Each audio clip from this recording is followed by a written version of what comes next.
one time years ago, after I was dumping a monster and I was a bat, we had a thing called black tie nights, and so all the bats were already in black anyway. We thought we'd just throw on black ties, and that was just a thing. So me and my buddy Matt, we did that, and then we got the sudden idea that we're dressed with a tie, that people are going to think that we're part of like a management or some kind of thing and all that stuff. So I said, hey, let's grab clipboards and let's go to the mazes and let's just act like we're judging people. We're not gonna do anything. We're just gonna judge people. So we're like, all right, cool. So we grabbed some clipboards and we just grabbed a piece of paper and a pen and everything. We walked over. I think it was still trick or treat at the time, and walked through the maze, and no smiles, nothing, no excitement whatsoever, and just every single monster we encountered, whether they were not that great or whether they were doing really good, we just kind of like looked at them and go, write stuff down. And we were just writing gibberish. We weren't even writing anything. I think I made a grocery list at one point. I was just writing whatever. And sometimes they'd come out and we'd make comments like, really? That's all you're going to do? That's not looking good. And just keep going and never contact anyone. And we went from there. We went over to, I think it was Voodoo at the time. And then we just kept going and going and going. Then we were like, all right, this is getting really funny because like we can tell people behind their mask, their makeup are actually getting really worried and like wondering who these two guys are. That we had name tags, we had ties, we all stuff, so we must be someone. So we kept going, and we were like, all right, let's go out into the street zones and do it. Let's see if we can do it out there too. So we went out to Carnival first, and I remember we just kind of hung back along the fence line, and we were watching people and just kind of like pointing, but like making it like we were talking and like making notes and stuff. But really, we were just saying gibberish to each other to make them seem like we were doing it. And I remember they started to get real panicky, and then we started to notice that they were just scaring around our area, but really intensely, and like just like they were trying to like impress us or something because they figured we were writing down something because we just kept shaking our head and writing notes. So we just kept going around the whole park. We ended up going through every maze. We would go area 6 zone. We were just writing gibberish.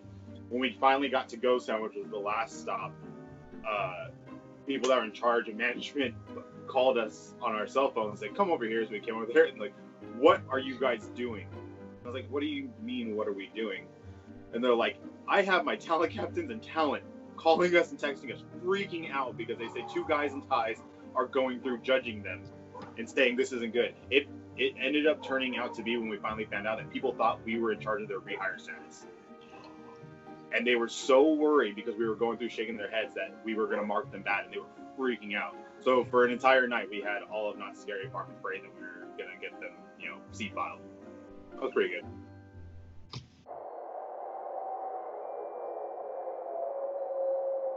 All this crap that's going on in the world, it sucks. Things are getting canceled left and right, but you always see this thing where Horror Nights and other stuff the other day, and people are like, Halloween's canceled. Halloween's not canceled. Halloween's not a thing that a theme park has to put on. It's not something that a corporation has to put on. Halloween lives in all of us. This is why we do what we do. It's not so much our love for Scary Farm or haunted attractions. It's our love for Halloween. We all had to start somewhere. We all started as kids, carving pumpkins, trick or treating, all that kind of stuff. You got to look on the bright side of it. I'm excited for it. Like there's all kinds of things. We don't know the future of Not Scary Farm yet, but if it comes to it, and the worst case scenario, it doesn't happen, think of it as a positive. I have a son that I'll love to do all kinds of cool Halloween activities with. I can think of dozens of ways to spend time throughout the month being excited about Halloween, and especially when you're a fan of Not Scary Farm. What's different than the rest of the year when all of us sit in our homes with a big bowl of ice cream watching haunt videos on YouTube? We all do it. No one's going to say that they don't, because everyone does it. It's something that'll keep going.